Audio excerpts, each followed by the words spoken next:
All right, now today we're going to come to you with a story out of Raleigh, North Carolina. Now this one's crazy. Here it is. This young African American woman comes home to her apartment, and there's a guy in there. She only thinks it's one guy. The white man. She calls the police. All right. The police come, and you know what they do? They go in there and talk to him.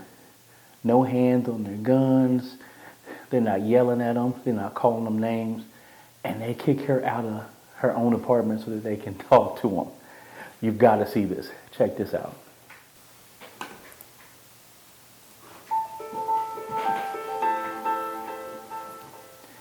It was the last thing Shanae Porter ever expected to see when walking into her home.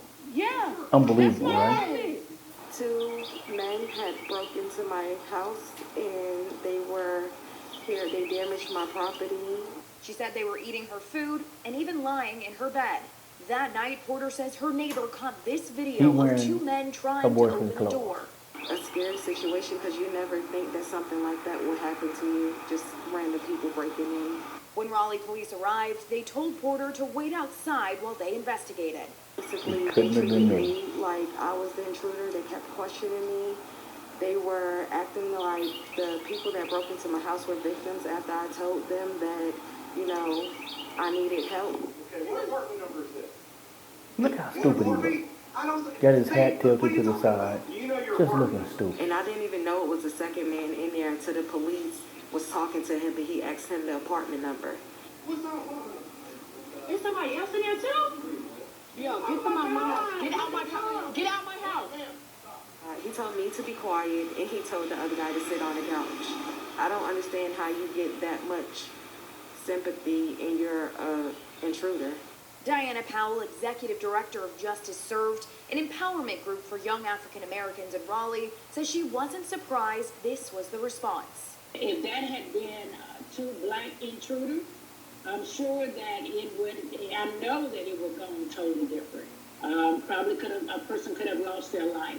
Powell believes until something's done, this will keep happening. She needs to reach out to the police advisory board.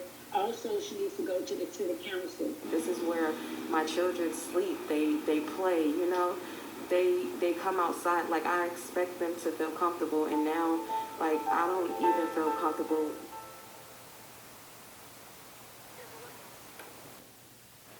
That was crazy, right?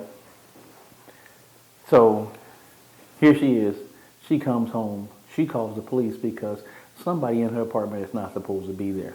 Now, instead of the police coming with guns drawn like they would do if that person were black, they come in no fear at all. Now, they're supposed to be burglars, all right? First, they only think it's one, and then they see that there's two. And he still don't have his hand on this gun. You never saw him mistreat the guy. You never saw him curse at the guy. If anything, you saw him get testy with the woman who would call the damn police. Here she is calling the police for help, and they allowing this guy to try to talk his way into staying in her damn apartment. Can you believe that? That's pretty damn ridiculous, right? So, what are we supposed to do with that?